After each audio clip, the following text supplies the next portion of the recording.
Hi, I want to do something a little different today, and I'll be doing a few of these down the road. I want to not interview somebody who's already well known, but somebody whose voice ought to be heard. I'm in dialogue with a few people whose opinions and ideas I have learned a great deal from, and this is one of them. This is an interview slash conversation with Spencer Hess from Kansas City.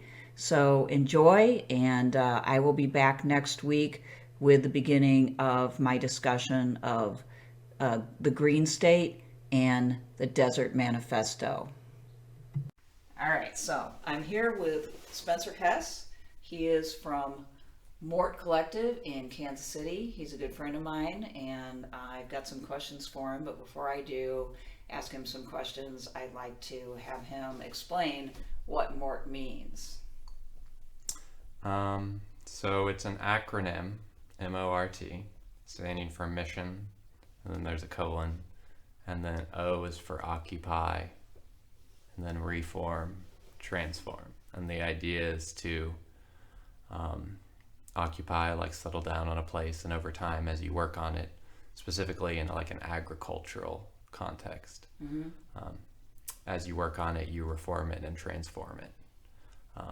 If you're following like regenerative agricultural practices. Okay. And so our little logo also has like a butterfly or a caterpillar and then a cocoon and then a butterfly, because a butterfly is like a transformed caterpillar is the idea. That's cool. Okay, and that's what you're doing right now. You're actually in Kansas City starting up an organic farm, right? Yeah, among various other side hustles I do, yeah, that's kind of my primary goal. Okay, but so I know Spencer mostly or mainly for our mutual interest in political philosophy, and we've had kind of an ongoing dialogue about a lot of things over the years.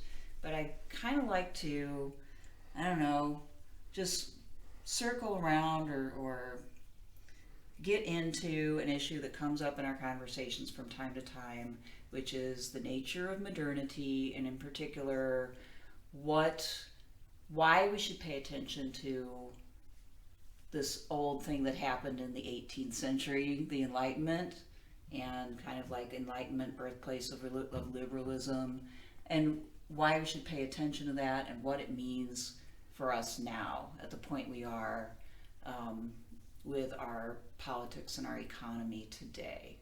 And so I guess I would ask you first, why? Why talk about the Enlightenment when we're in the 21st century? Because I think if you don't understand how you got to a place, and specifically if you don't understand the ideas that led you to the place you're in, then you're kind of in this like eternal present where you can never understand where you came from, and therefore where you're going, or where you should go if you can't get some sort of orientation. And yeah, so it's a fraught issue, but for me, part of it has been studying like the philosophy of ideas and an attempt to get orientated. To kind of understand the origins, more or less, Yes, of why we are the way we are today. of modernity. Yeah, and to raise, I think more importantly, to raise the question of where should we go? That would maybe be a modern way to think about it, is if we have the agency to control where we go. So I've been reading this book by Mark Fisher. It's called Capitalist Realism, and I know you're kind of familiar with that argument. What do you think? Like, are we... Well, first of all, I guess we should kind of define for the audience what we mean by Enlightenment liberalism first. And I guess where I want to go is more to the question of whether we're still living in that environment or not, or how that actually is affecting us now, or if it is, or if we moved on to something else. But Enlightenment liberalism, would you say, is about the individual, right? As opposed to the collective. Yeah, or at least at the level of sort of explicit maybe ideology isn't the right word, but the way we commonly express them is, it's about I guess I would argue it's about the free rational agent. And there's underlying claims that people are free, that old etymological root of liberal. They're free, they're rational, meaning they can like come to terms with their environment and understand it. And then they're agents that they can like act salubriously from their free rationality. Right, which I think, at least in the way that we think about ourselves now, that seems like natural and the way it's always been, right? It's the only way that people have ever viewed themselves, but that's not true exactly. Probably. It seems to be historically conditioned, yes, at least to some extent. Now there are arguments, what's sometimes called subtraction stories, that maybe we were always this way, but there were environmental blockages. And so what progress, quote unquote, is losing those blockages, so then we can just authentically express who we are. Is something of, so maybe the ancient Greeks were they would be enlightened liberals if they had the material prosperity and the freedom of thought that we've been afforded. But they had to get their superstitions out of the way, and they had to get their stupid government structures and cultural biases out of the way. Correct. Yes. Yeah. And there's a whole line of like Marxist theory I've learned, like critiquing this subtraction story, which is also a word like Charles Taylor uses, that markets always wanted to tend towards capitalism. We just had to get all the various like autocratic regimes blocking everybody's natural impulse to freely and competitively trade. Right. All those irrationalities had to get out of the way. So the medieval... And poverties as well. Right. Yeah. Yeah. So... And what is superstition other than a poverty of rationality? From that perspective. Right. Uh-huh. I think so. Yeah. Superstition, a pejorative term for religion or religious faith or, something else that's not purely rational self-interest, right? Directed. Sure. Yeah. Okay. So I guess that goes away towards explaining what we mean by Enlightenment liberalism. Could I add one other thing? Yeah. Go ahead. I think I'd add that there are further, like even if I'm right that the gloss should be free rational agent, even under that there are other claims that,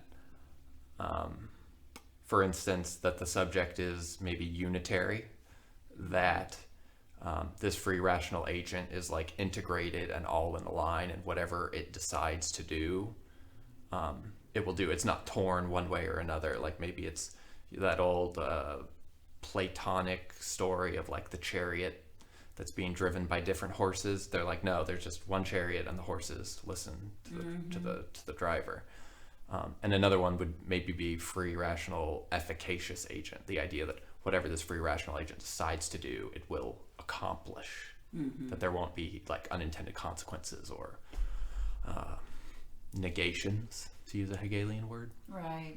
And furthermore, isn't it, the idea is that all of these free rational agents pursuing what's in their rational self-interest will actually end up more or less benefiting everybody. Yeah, so there's all this talk about the individual, but the idea is also that by everybody being their own individual, we'll all be better off, that the rising tides will lift a boat. So in that way, it's and this is something Christopher Lasch argued, and I think it's true, that it's a kind of anarchism.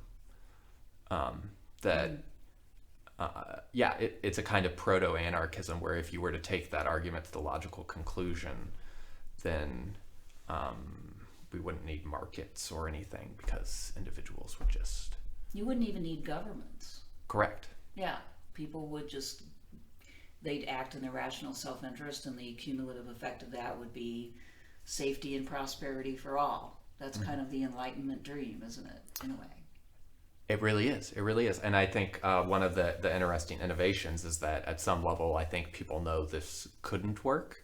And so you have this paradox, I think, of liberals especially like left liberals or social liberals or progressives, quote unquote, they love institutions because I think deep down they actually don't trust individuals, or at least they don't trust individuals so much in the public sphere. So that's where we have institutions to kind of curtail that, because they don't actually want anarchy, Right. In that political philosophical sense of the term. Right. And then, not to sound like an Enlightenment liberal, because in a lot of ways I disagree with the perspective, but the institutions are irrational and do get in the way. Yeah, either directly or I'm inclined to think unintentionally. And that's something I submit their theory probably can't really account for. Right. Although I'm sure there are apologies put out. So on the one hand, we're talking about the pure Lockean theory, let's say, the theory of John Locke or somebody like Locke, who looks at the individual as a unitary actor, thinks in terms of rational self-interest, and is about certain concrete worldly things like safety, prosperity, and autonomy for the individual. And that is, I guess what I've been thinking about lately is how much that's still a part of our story. I mean, you've just said that maybe maybe it never has really been true, right? But it was probably more true, say, a century ago, for some people anyway, than it is now. And I've been asking the question of myself anyway, why it is that a lot of our society hangs on to that story when it seems like there's not as much of all of those things: individualism, autonomy, even property, as far as most people are concerned. Things have changed a lot since Locke wrote, or even since the Industrial Revolution and the development of capitalism. We've got something different now, don't we? I don't know. I mean, yes, I think we do have something different, but part of what makes that different is there has been, I think at least, a kind of deepening of these classical liberal values. I think there's a case to be made that at least some of us, let's say the top 50 to 80% of the wealthy world, whatever wealthy world means exactly. Whatever. We in America, especially the top 50% of it, socioeconomically speaking, we are pretty well off, materially at least. At least as far as the surface goes. Now you can, I'm in an agricultural sphere where there's a lot of angst about whether or not our food is less nutritionally dense than our grandparents. I'm inclined to think that's probably true. On the other hand, my grandparents could never go to a grocery store and get avocados. My grandparents that lived in central and western Kansas. Right. They never had, whatever. They didn't have the internet. They didn't have Netflix. They didn't have mass market microphones that are recording this podcast. They didn't have 24-hour news. They didn't have cars with GPSs in them, and that doesn't quite make sense to me, because there's a lot of other things that we could be doing with our lives, and I feel like we're awfully channeled by, you know what I'm trying to say? Controlled and channeled by the economy, channeled in our choices to where we don't really maybe have as free a choice as we think we do, though we are surrounded by material benefits. And people are better off in that regard, I'll grant you, than a century ago or longer. Yeah, well, I think that's why the Frankfurt School did so much talking and thinking about, what they call instrumental rationality, right? I think there's this weird, my current level of understanding and theorizing about how the world works is that everything, or almost everything, is paradoxical. And so what is the weird fact that I'm more materially wealthy than my grandparents, but maybe less, and especially like our food is cheaper than ever, even though Yeah. it doesn't necessarily seem like it. So what is the paradox between being the most well-fed people maybe ever and maybe one of the more undernourished ones? Like, is there some weird paradox where how is it maybe that there have been people on the brink of starvation that have been healthier than we have been? And the same way, to bring it back to what you were talking about, I think you used the L word, liberty, which is especially fraught for me growing up in Western Kansas and like Republican country. Right, sorry. It's fine. I mean, I'm dealing with it. It's not giving me like a PTSD Okay. flashback. But a liberty, I tell you this all the time, liberty doesn't exist. Like liberty with a capital L. If it does, it exists in some sort of like supernal Platonic realm. There's only different kinds of liberty. And so what we've got is a kind of liberty to produce and mostly to consume, because I question how much those things are correlated, how much at the ideological level the claim, right, is that if you're wealthier it's because you produced more. That seems to me to be a very questionable claim. But certainly freedom to consume is, I think, kind of our chief right, our right. And that's why, I mean, you've kind of contested this, but I think you've kind of come around that the old, when W came out after 9/11 and said your civic duty is to consume, or that's how you can help out the nation. Yeah. There's a lot of things implicit in that. One of them is that, that's maybe how we celebrate our freedom. That's how we reassert our Americanness, is through consumption. Partially it's because we all have to keep acting a certain way. Otherwise, anarchy would overtake the market. So what you need to do, loyal, American, maybe in the 40s you needed to plant a victory garden. Now you need like a victory shopping cart, Yeah. or whatever. Also, that you don't have anything to do with what America's going to do abroad. That's for the technicians. That's for the institutions to decide. Your job is to just stay a well-greased cog in the machine. Right. We've all got our jobs now. And it's true that, I mean, as we're seeing now with the coronavirus situation, if everybody isn't kind of playing their parts, it can have fairly drastic consequences, because we now have a global economy and literally it runs on a constant supply chain, and everything working exactly so. And when it works exactly so, at least it accomplishes its purpose, which is getting whatever people who can afford it want, right, as fast as possible. Mm-hmm. But if that breaks down at all, lots of things seem to fall apart pretty fast. And this is one of my concerns, not to mention just the more or less the sort of materialism of the situation, where, as you say, like the right to consume is like the fundamental right, which bothers me.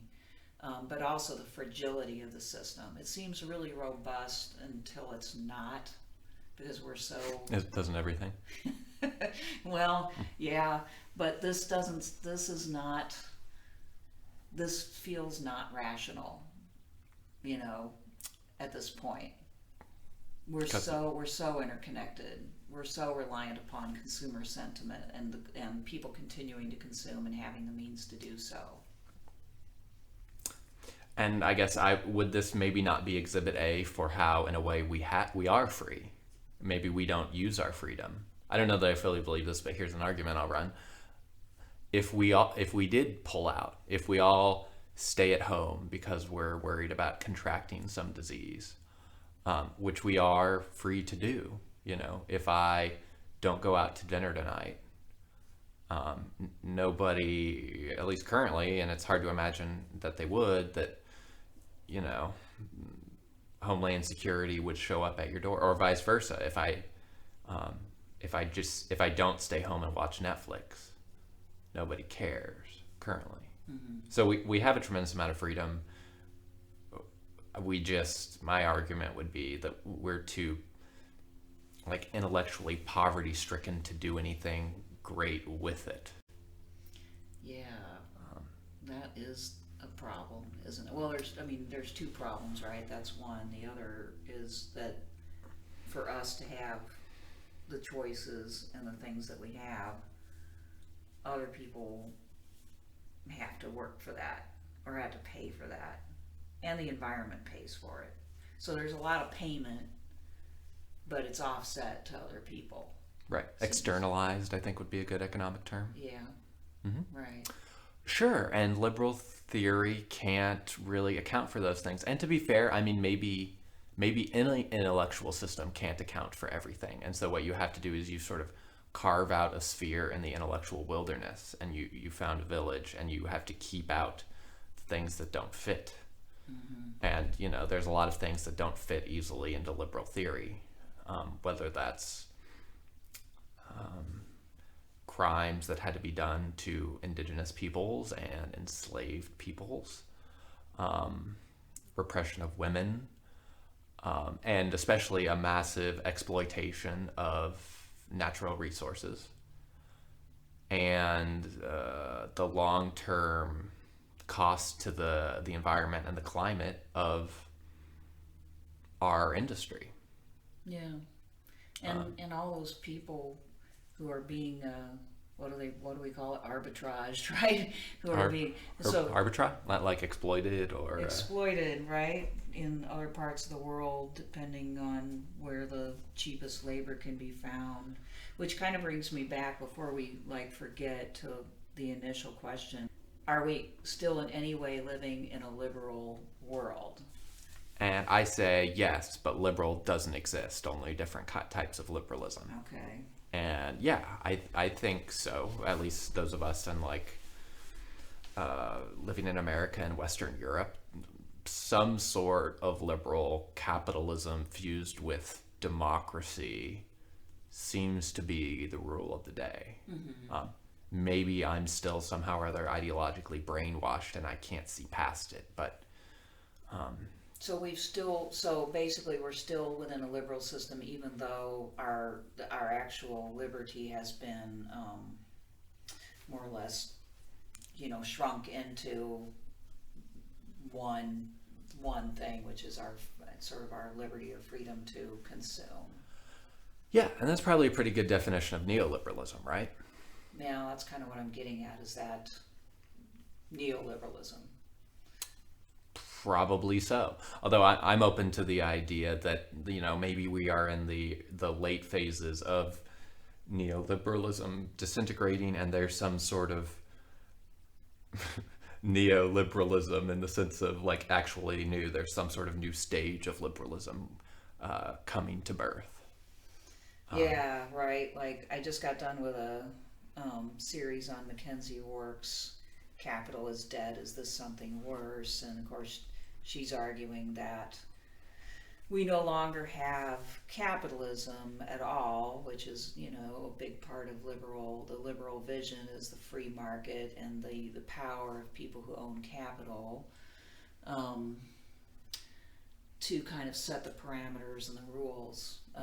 And she's arguing that this new class, the vectoralist class, who's figured out how to manipulate capital, and that's part of what makes for globalization. What do you make? I mean, do you know that argument, and what do you make of that? Does that make any difference, or is that just another form of liberalism? It seems to me to be. So I haven't read the book. I really need to. But when we've talked about it, it seems to me my standout question is still, I understand her argument that capital in the classical sense of capitalists owning means of production and seeking to turn money into a commodity and back into more money, that is somehow or other no longer the rules of the game. But it still seems to me like Google and Facebook and Microsoft and whoever, even if they are just charging rent, they're still after money and profit, it seems to me. Okay, so I get what you're saying. They're behaving in the same way with the same motivations as the so-called capitalist class, even though they don't necessarily have to own the means of production, but they're still motivated and they're still operating in the same way. I think so. And certainly there are differences. If you're you're a wealthy person in Manchester or Birmingham and you own a factory, obviously, like, your cash flow is predicated on different things than, like, if you're the head of Google, and this is my working assumption of how the global economy works. There's a tremendous amount of credit and probably basically just fabricated out of thin air money that is greasing these wheels. So if this is like a recurring conversation we have, I don't really understand how money works, and people have explained it to me, and I understand all the words they're saying, but I find it not a convincing explanation for how this works. But that Google is still after money seems to me to be incontrovertible. Sure. They're still chasing capital with a capital C. Okay, yeah. Wark defines capital in a sort of classical Marxist way of, owning the means of production. But in a way, what bothered me, and I got a lot out of the argument, but the vectorialists do own means of production in a way, because they own and control these massive server farms. So it's not like they're just completely, immaterial powers they're making things move around. They own what actually makes the rest of the mechanism work. So, maybe I kind of get what you're saying. Right, and I guess let me try and rephrase that better. So I think what Wark's getting at, and I kind of relate it to a lot of Naomi Klein's early works. A lot of people don't like her, and it makes me a little bit insecure, because I really do like her early books, like No Logo and The Shock Doctrine and This Changes Everything. I think they're pretty good. Not to say they're perfect, but whatever. And she talks about in No Logo this transformation from big businesses as producers of commodities to big businesses as brands that have outsourced the messy and unprofitable business of producing commodities. So she talks about how some bread company, there's all sorts of interesting examples, people should totally go check that out, but some bread company where they sold off all their factories and their stock went up. My moderate Republican father's explanation for how the world works cannot account for this shift.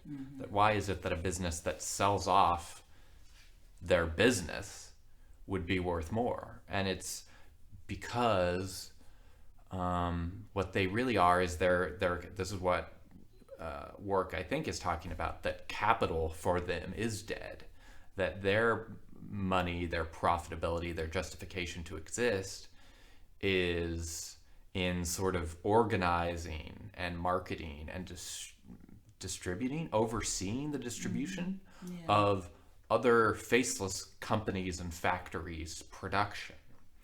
And I think that's what he's talking about, right, with the vectoralist class. I think so. And yet, you still have to account for, then what if capital is dead? What is the dark god that has like taken its throne? And is it more of the same, really? Right. Or is it something truly different? Right. Is capital dead, but is it back from the dead? Right. Is kind of my question. When you're leaning towards it's back from the dead, I take it. I think so. Yeah, or that it transforms just like everything else. And I think this is a good, just orthodox Marxist position, certainly heterodox, that the capitalism's subject to periodic crises, but it emerges from the ashes like a phoenix reborn in some sort of other way. So like post-World War II American, whatever, the golden age capitalism is not late, 19th century capitalism. But there is this through thread. That makes sense to me. I mean, how does that sound to you? It makes sense. I'd like to think Wark is contributing something new that might give us. I think part of Wark's impetus was to try to give us some way to imagine acting collectively against whatever that power is, whatever you want to call it. But at the same time, I see your point, and I basically can't disagree with it, that what you have is capitalists, some capitalists that have figured out how to make more money, by more or less outsourcing the liabilities that come from actually owning the means of production. And have found also, I think, like one of Klein's points in No Logo that I found compelling was they found out how to make money off of just the brand, and the image that they can sell. Like Nike, I remember thinking that was a particularly compelling example because I guess all of Nike's shoes are made in Asia somewhere in probably substandard working conditions, very poorly paid. To put it nicely. Right. And why do people buy Nike? Kind of why some people buy Versace or whatever. It's the name, the brand, and the associations that are made with it. What a cool way to make money, right? Just off of the way people feel about a logo. Yeah, and you want to talk about, my understanding is commodity fetishization, in the classical Marxist sense, really has to do with you're confusing just a commodity, a physical good with actual use value, with the social relations that produced it. And you're imagining that this kind of emerges almost in and of itself, instead of its like crystallized labor, and that was organized by capital. I guess this is my understanding. That's fetishization. But then there's this whole other higher level where, there's a quote in the book somewhere in there where the head of Nike says, Nike isn't a shoe company, it's about sport, or it's about excellence. It's like, what does that even mean? Right. And Klein comments about it, and other people have, Zizek has, that there's this very new agey streak about a lot of these CEOs that emerged in the 90s and then onwards, because they realized in a sense that they're not the old factory owners producing goods for burgeoning nation states. They're selling you experiences and feelings and status, and that's primarily what you're buying. When you go buy a pair of shoes that cost $100, give or take, you're not primarily paying for the rubber or the nylon or the leather or whatever they're made out of, nor for the labor that produced them, nor for whatever the shipping costs were to transport all those raw materials to some factory in Malaysia and then all over the place to you. You are paying, I suppose, for all of those, but primarily what you're paying for is the people in Oregon or wherever Nike's headquartered to organize all of that and make it look cool. Make it look cool so that when you purchase it, you're now associated with it by wearing that logo. You're in the eyes of other people, as well as how you feel about yourself as well as you go down the street wearing it. And think about how different a mental space that has to be from people in the other part of the world where they're making these shoes. That, and as I understand it, and correct me if I'm wrong, a lot of those people would love to be wearing the shoes, right? And probably be where we are right now, right? So an awful lot of the rest of the world looks at this and more or less envies it, right? But we're kind of looking at it in a critical light.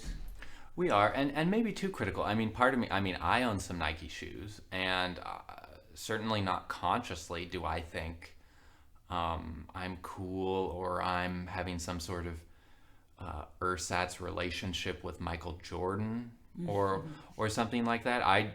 There's a baseline thing, like use level wise. I need shoes, and yeah, I could find other kinds of shoes, but when you go into a shoe store, that's more or less what's there. And then I do want something that to me looks cool, like marketing aside. I'm not really consuming that stuff, but I do have preferences. So, there's a whole continuum. There is a lot of this fetishizing and marketing, but also this is how the market's kind of structured. And whether or not I buy into all that, unless I go off into the woods and renounce shoes, or unless I go out of my way to buy niche, fair trade or sustainably sourced or whatever shoes, which are going to be as expensive or more You're going to be more. Right, and maybe I should, I'm very open to this case of like upper middle class noblesse oblige. If I have the money to support more sustainable businesses, I probably should do that.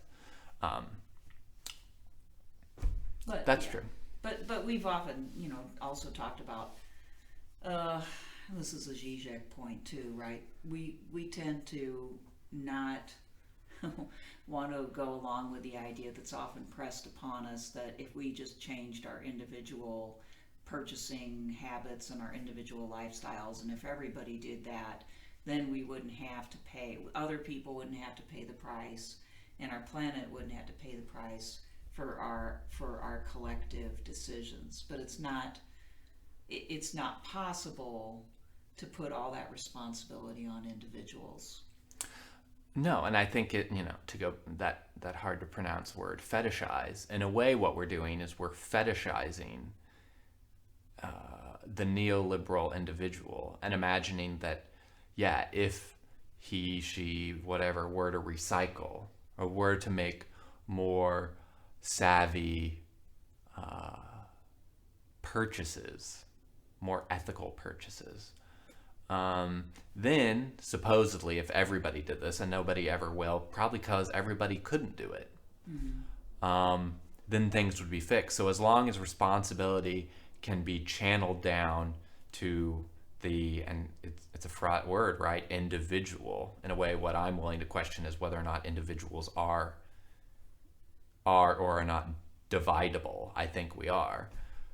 But as long as the burden always gets put down on the individual, then we never talk about the more macro levels and how what the individual does is in relation to what a whole bunch of other individuals are doing in the aggregate.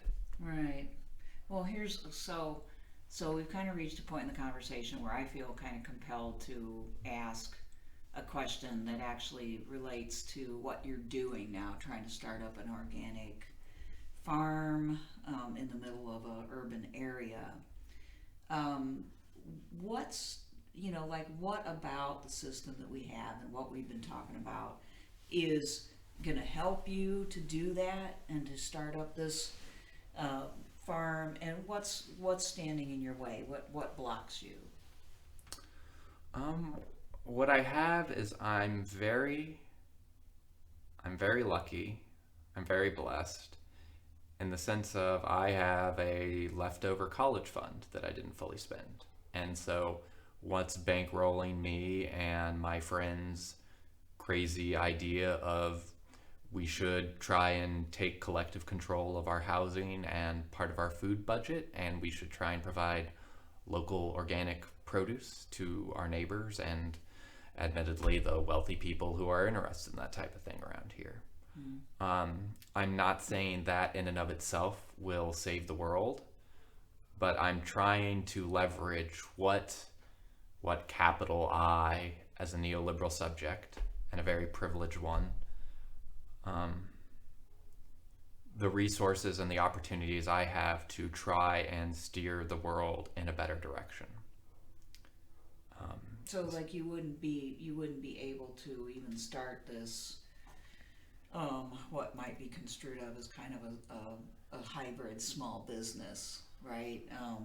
In a way, a small business and a way of life as well, I know. But you probably wouldn't even have been able to try to start this without being gifted with a college fund of sorts. Not nearly as easily. I mean, one can always imagine other ways. Maybe I could be like some really good hustler at writing grants. Maybe I could meet the right people. Maybe I could find enough other fellow starving artists that we can do this.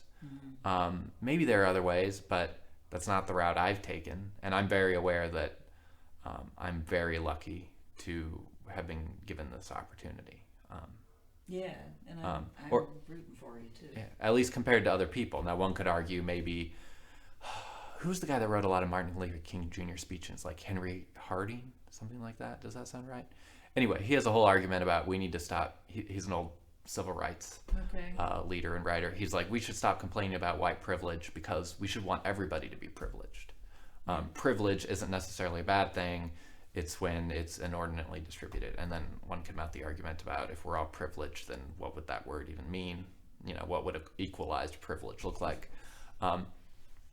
What's my point in all this? One could argue maybe we should live in a world where everybody is as privileged as I am. If we all had some sort of guaranteed, like, more substantial safety net, if we all had a UBI, maybe we could go out and imagine, communal housing, farming projects, instead of just trying to have to get a job so you can pay child support. Right. So is the implication that, because I asked what stands in the way, is part of what's standing in the way, at least even for you to, I'm sure, a great extent, and maybe more so the person who doesn't even have any leg up, is that they simply just literally can't afford it. Like, there's no way to, we're not set up to help people start up those kind of things in the same way that maybe we're set up to help people who already have farms and already have property. Yeah, we're not set up to, as a society, we're not set up to support the type of thing I'm trying to do. And not only are we not set up to support it, and I'm not trying to whine or whatever about it, but not only are we not set up to support it, we're not even set up to understand it or to be able to conceptualize it, because I think it is so outside of the norm of, I'm just an individual, maybe I marry another individual, and then what we do is we go out into the world and we get an income through producing, whatever producing means in any sort of classical or some sort of post-capital economy, whatever people are producing, commodities or information. And then we go home and we spend that money on whatever it is we consume. And then, and what's blocked in here, and I think where you and I are kind of in agreement, you and I and Alistair McIntyre and a bunch of people, is that there's no vision of the common good outside of that production and consumption, it seems like. Right. Now, what we do is we trot out these sort of vapid sentiments during election years that we're all Americans and we're all in this together. But there's no notion of what this is, I think, other than just the economy, more or less. Right. There's a lack of community. There's a lack of sense of community now. Right, and arguably, how could there be if we're just a bunch of individuals doing whatever it is we want to do? Right, we're going to see each other as instruments or instrumental means to ends. That's what happens. Yeah, and once again, this is at the extreme end. I don't want to say that at least some people don't know other people in their neighborhoods. Community, just like capital, isn't fully dead. It's been transformed and it limps on, and in some places it's actually probably still pretty vibrant. Yeah, that's probably true. Especially compared to the immiseration in other parts.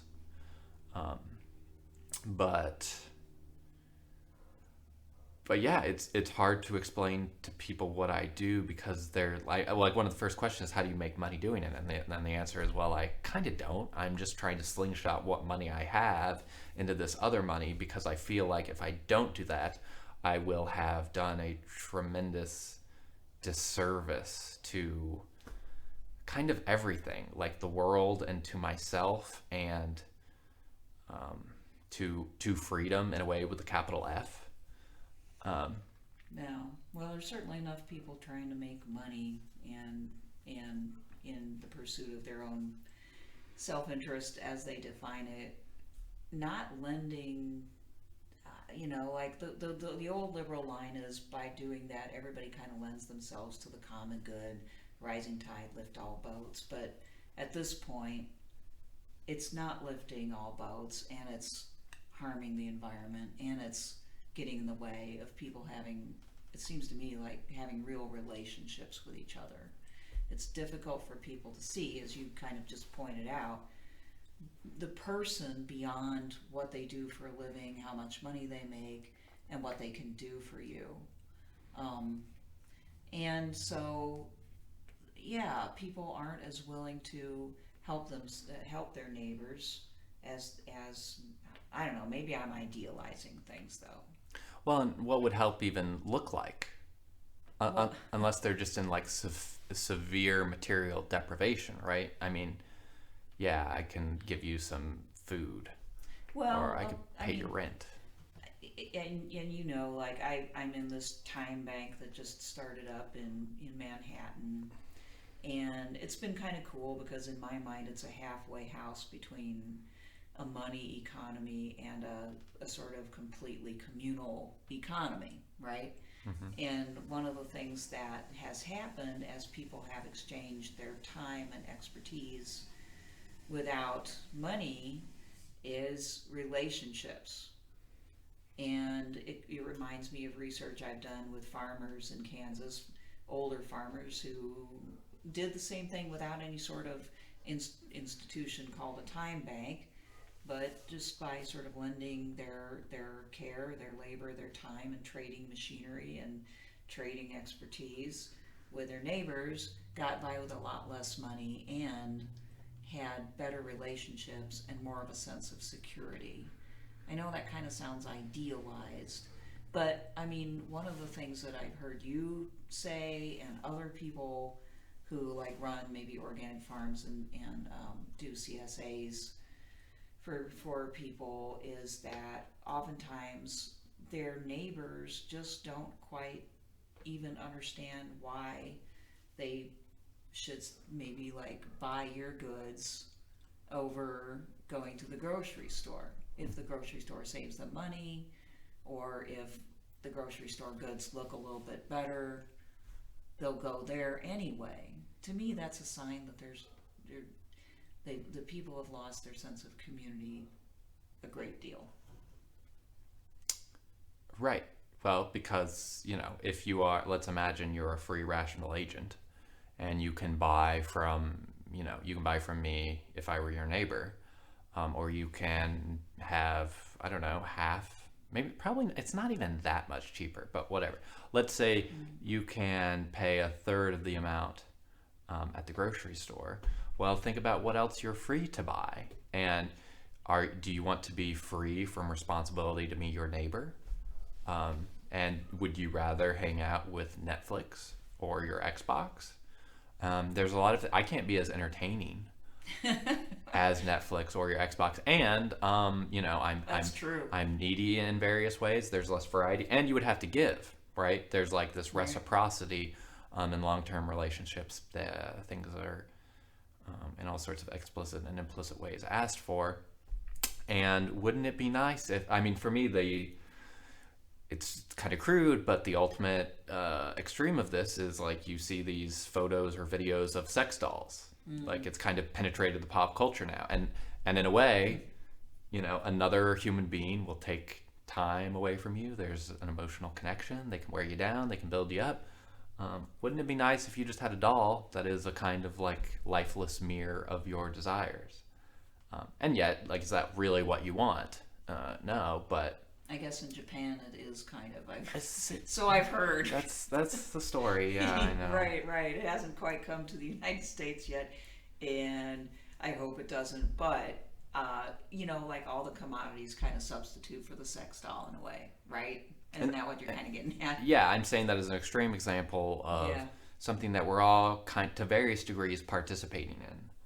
And so to bring it back to food, the sex dolls of food in a way are like, sometimes I'm at like a restaurant and I order something and it comes with just this sad slice or two of tomato, and it's this like pale, lifeless pink, and it has like a wet styrofoam texture. Yeah.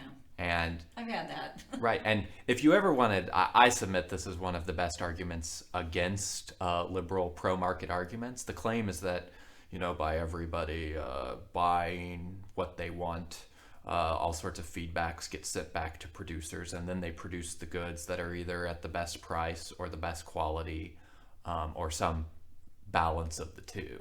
All right. But is there anyone, maybe there's someone, but they are very small. Is there anyone who wants those sad tomatoes? I've never met anybody. Yeah. And yet, we all have encountered them, and there are exploited migrants in Florida working year round to keep these sad tomatoes flowing, where they're picked before they're even close to ripe, shoved on a semi, pumped full of ethylene gas to artificially ripen, so that we can have this lame tomato that, like, I'm in this thing where, like, I don't want to eat it, but then, like, I know kind of what's had to happen to get it to me, so I feel guilty in a way of, not like there are starving children in China, but like there's exploited Mexicans in Florida that like bled and sweat for this. So like, oh yeah, and then all the fuel that it costs to get it up here. Yup. And how nutritionally dense is that? Probably not very. No. And yet here it is. So would you rather have my like heirloom tomato that you've got to eat in the next day or two? That costs significantly more, or would you rather have this sad tomato and then you get to pay for your Netflix subscription, right, or your well, and I get your point. I totally agree with it myself, but there are people even in our country that can't afford your tomatoes, and that kind of like leads me to the next question that I think we haven't talked as much about, which is more or less like, is there any way out of this situation that's truly viable? I mean, over the past few years, I've read a lot of books and talked about some of them that are pretty good at dissecting all of these issues and irrationalities, but not as good about how we could possibly move past this. And yes, like, take what you have pointed out is, well, some of the achievements of the current liberal system of capitalism, but shed some of the irrationalities which are causing not just sad tomatoes, but global warming and a lack of good employment prospects for a lot of people, even in the United States. Some people think maybe we need to move to democratic socialism. What is your opinion? Do you think that that would be a move that would move us in the direction of resolving some of these problems? So, I think I'll answer your question with, I think, what is the underlying question of that? That's always good. Ask your own question. Which is, what is our, if we have any, what is our like underlying, I don't know what you would call it, metaphysics, or what is our like historical narrative? Do we have, inherited in part from the Enlightenment, although, surely like the religions of the book with their like narratives of linear time presuppose this. Is it a story from like antiquity to feudalism to capitalism to socialism or something like that? Is this a story of progress in which we march to higher and higher rarefied states of rationality and efficiency? And if so, then yeah, I suppose you can imagine someone like, I don't know a whole lot about him because I don't really care enough to learn a whole lot, but I guess someone like a Bernie Sanders marching towards some sort of democratic socialism, and that could lead to other higher sorts of socialism. It makes sense in a way if we hold on to this narrative of progressive enlightened rationality, and that over time we can become conscious of the contradictions of the world in which we live, seize hold of the reins of history somehow, and then direct it towards the right ends. Mm-hmm. Doesn't that seem like that's what Zizek would like us to do? It's hard to say what Zizek would like us to do, but there's a part of Zizek. Maybe Zizek with a capital Z doesn't exist. There's a bunch of contradictory Zizeks, and there's certainly one in there that, wants to hold on to that enlightened tradition. And, whatever, you go as far left as like the Overton window will allow, and then from there that sets the foundation for further gradual progression. I'm not gonna say I fully don't believe it. It seems kind of irresponsible to act in such a way that you don't believe it, but I personally don't have a whole lot invested in that story, especially when it comes to politics. Yeah. And I say that, but then I probably act in all sorts of ways that say I do. That's what another Zizek would point out, that even if you say you don't believe in enlightened liberal progress, you're probably acting like you do. Well, maybe that's because you're living in times where your choices are limited, and that's your choice. Maybe Right, right. But I mean, so the thing that holds me back, and I guess I'm at a point where I think maybe we need that, because that is the choice that's before us, simply because we're having issues with people being able to find good employment. That's going to cause social problems for us. As we rationalize, or whatever you want to call it, rationalize the economy more and more. But I also know that the history of socialism generally has not been good, and that it often produces the same sort of, top-down power structure and bureaucracy and sometimes oppression, and doesn't necessarily aim at solving environmental problems, but can aim at just rationalizing production further, and still aiming at the same sort of material goals in what is conceived of as a more rational way. And I don't think I want more of the same, personally. Right. I think I agree with you, especially with, that's kind of what I was trying to get at with that underlying question, is that even if we think we're voting for progress, are we secretly voting for the same stuff fundamentally? Is there an underlying unity of the narrative of progression, of the materialism, of a liberal anthropology, that we're taking hold of production and directing it towards rational with a capital R, in a rational direction? And in all that, like whether you're Trump or you're Bernie or you're, I guess, Biden, that's your underlying narrative, and you have a different perspective on what exactly is involved in that. Right. But and correct me if I'm wrong, I don't know a whole lot about Bernie, but whenever I hear people talk about him, they talk about free education or forgiving student debts and like free healthcare. Yeah. And these, to me, I don't, in theory, if we could get free all this stuff, it sounds nice. And if we could like rein in global capital and actually tax wealthy people at the rate that would be required to pull this off, okay, let's say we can do that. Is that like the ultimate horizon of our dreams or our desires? Is free healthcare and free education? Yeah. That's exactly what I'm thinking. So what Bernie seems to be about is redistribution, and redistribution is based on the economic model primarily remaining the same. And it's just, we're going to tax a lot more, and we're going to redirect the revenue to different things. But we're going to have to rely on a lot of the same economic activity. So, and I'm not saying anything about Bernie. I don't actually know for sure. I'm not paying as close of attention as I should either.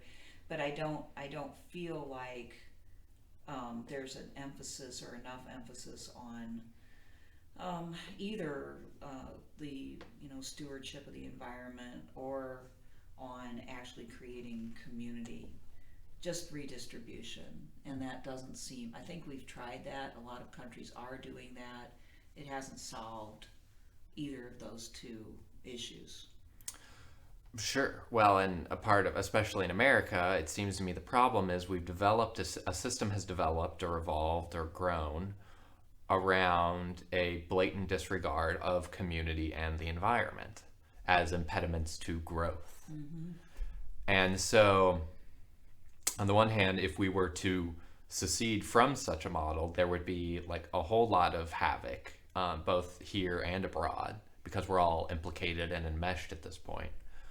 And so it's a much harder jump to make in theory and in practice and in policy to think about how to do that. Especially then you've got to imagine that we have a populace to various degrees that don't even know about these things, don't even know, maybe don't want to know.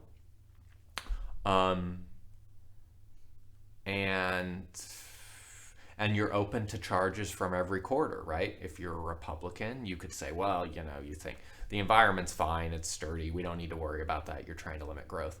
And from like a more left liberal perspective, you're like, how dare you advocate policies that are disproportionately going to negatively impact the poor and persons of color and LGBTQA plus and all of it.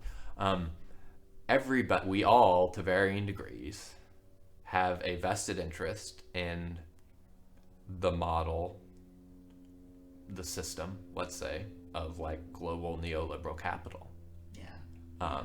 And we could postulate other models and say lots of people would be better served that way. In the abstract, that's right. But in concrete material terms, we're all invested in this system.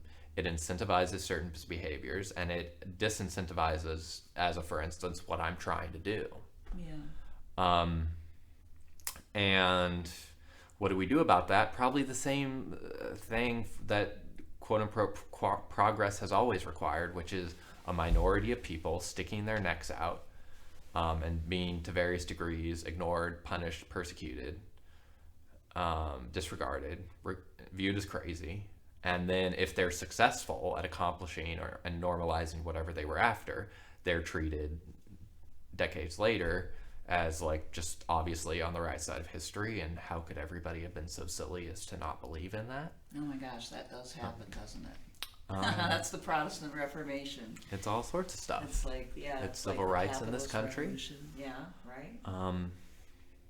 Yeah. And so, and maybe that's just how the game goes of, I don't know, historical development. So, yeah, I guess, before moving on from democratic socialism, I guess I think it might, be necessary or better at this point in time. Wow. But not at all. Like, I agree with you entirely on that. Not at all the solution, ultimately. That's not where I want to stop. And in some ways, it might even make things worse. There's always that danger, right? That something new will be worse than what came before. Right. And so, I mean, when you talk about people sort of deciding they're just going to part from, like a Brueggemann phrase, part from the consumer culture and do things differently, even taking risks, basically, are you talking about something like the Benedict option or secession, or what exactly? How would you characterize that further?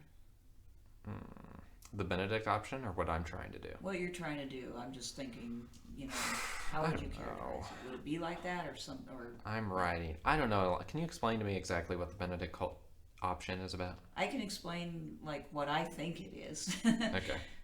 Because you read the book back in the day, right? Yeah, I did. Okay. So it's by Dreher. Yeah. Yeah. So the idea is that, he has this theme of, civilization is kind of coming apart, and the Western civilization is coming apart, partly due to consumer culture and neoliberalism. He does say that? I don't think he uses the term neoliberalism, but yes, it's partly due to that. He keeps it in a vague way where you never get at capitalism. Right, materialism, sort of whatever. Yeah. And moral decadence. It's not the system, it's the perversion of the system. Right. Yeah. And then moral decadence, and the two go together. And we're kind of living in a time when he's a Christian writer, so, we're living in a time where these things get in the way of people's spiritual development. But as, in the feudal period, as Rome, as well as how it developed, as Rome collapsed, these institutions that were planted by the Christian church sprang up that kind of preserved culture and the basis of civilization and some of the answers that people would need in the future to be able to rebuild in these monasteries. Okay. You know, and so for those few people who lived behind those walls and preserved learning and preserved practices and rules of, you know, organized behavior, they then were the seeds of the Renaissance, so to speak, you might say, the rebirth of civilization. Right, sure. That's probably like way too heavy a weight to put on your shoulders, No, right? it's fine. I mean, there's a lot of things that like could be unpacked there, like the fact that, you know, what was the Renaissance other than a kind of proto-Enlightenment? And I'm interested in whether or not the question of the Enlightenment was a kind of revival of like Greco-Roman antiquity, and whether or not there's a through line there.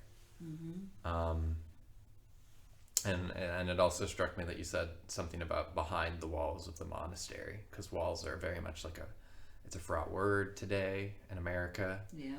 And that word specifically has always been on my radar since I read Klein's The Shock Doctrine, where she talks about this idea that there's green zones and red zones, and starting in Iraq and then probably spreading through the world of a sort of privileged elite minority that gets to hold on to their privilege and their power. Okay. And then increasing swaths of humanity that get pushed out because they won't fit in. And none of these are asking your central question about what I think about the Benedict Option.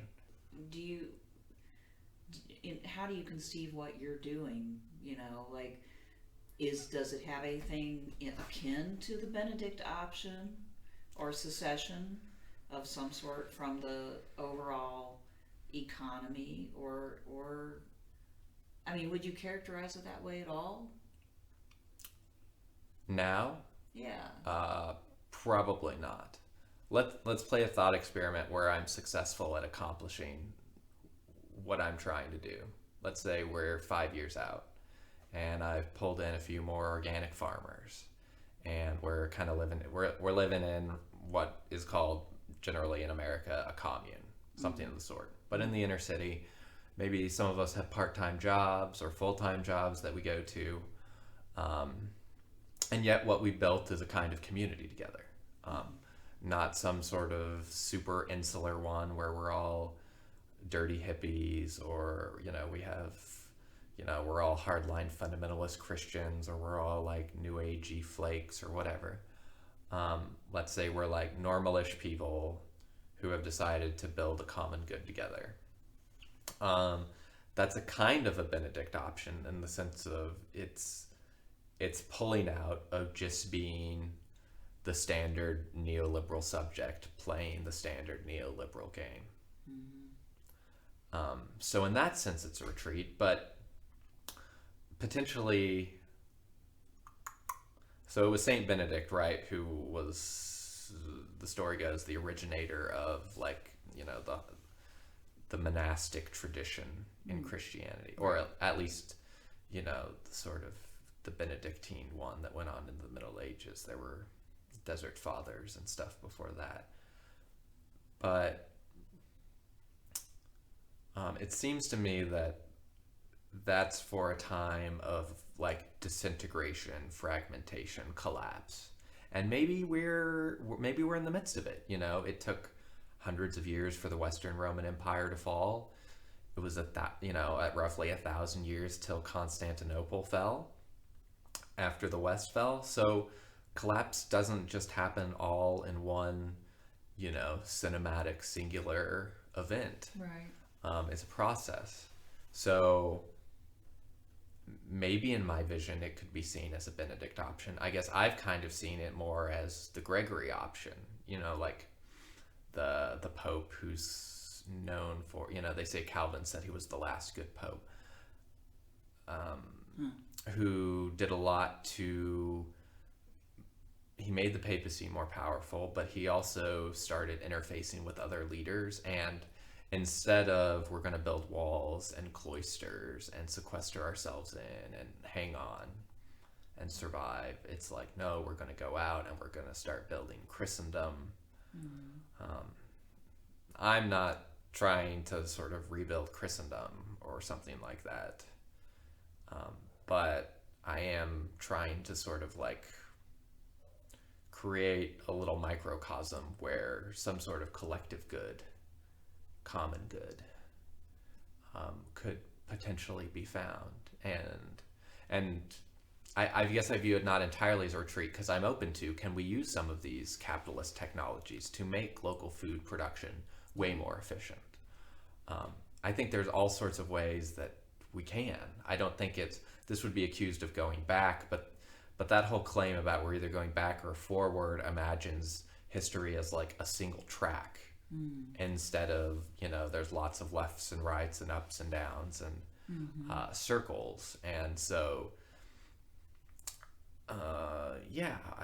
someone could accuse me of going back. I'm interested in going forward in like a wise and I guess ultimately loving way. And whatever that is seems to me to be something different than is going to encourage the market with a capital M. That's interesting. I like that. I like the idea of repurposing and not abandoning or not building upon what really has been developed on the backs of a whole lot of people for a long period of time. It doesn't make any sense for us to not use the capabilities we have and the knowledge we have, if we can, if we possibly can, to make things better, and in your case, like to produce food at the local level in the most, the best way possible. We decided that we would continue the conversation at a later time because we wanted to develop an idea quite a bit better than we could in the time that we had. So that's it for now. Next week, I will start in on a discussion of the Green State and the Desert Manifesto. And again, I'll leave links to both of those works in the notes below. Bye.